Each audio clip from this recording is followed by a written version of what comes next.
me, Ava Sofia, and I'm so glad we're back together for another reading adventure. Settle in, it's gonna be a good one. Sheila the Brave by Kevin Henkes.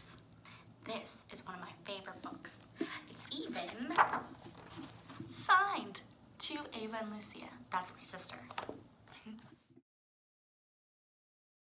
Sheila Ray wasn't afraid of anything. She wasn't afraid of the dark. She wasn't afraid of thunder and lightning, and she wasn't afraid of the big black dog at the end of the block. At dinner, Sheila Ray made believe that the cherries in her fruit cocktail were the eyes of dead bears, and she ate 5 of them. At school, Sheila Ray giggled when the principal walked by, and when her classmate Wendell stole her jump rope during recess, Sheila Ray tied him up until the bell rang.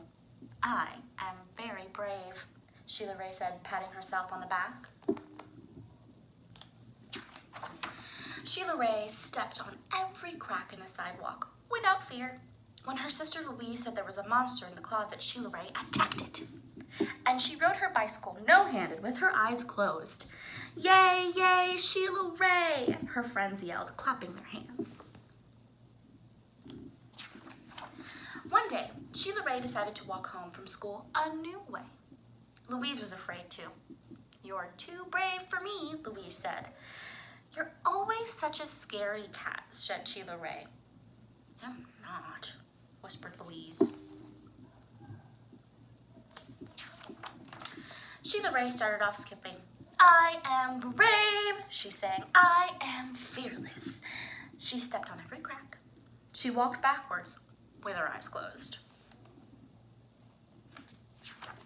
She growled at stray dogs and bared her teeth at stray cats.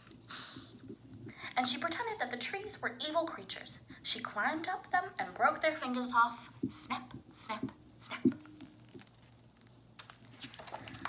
Sheila Ray walked and walked. She turned corners, she crossed streets.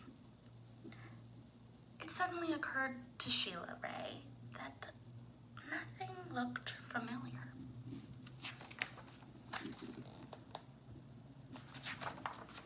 Sheila Ray heard frightening noises.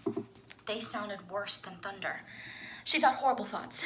They were worse than anything she'd ever imagined. "I am brave," Sheila Ray tried to convince herself. "I am fearless."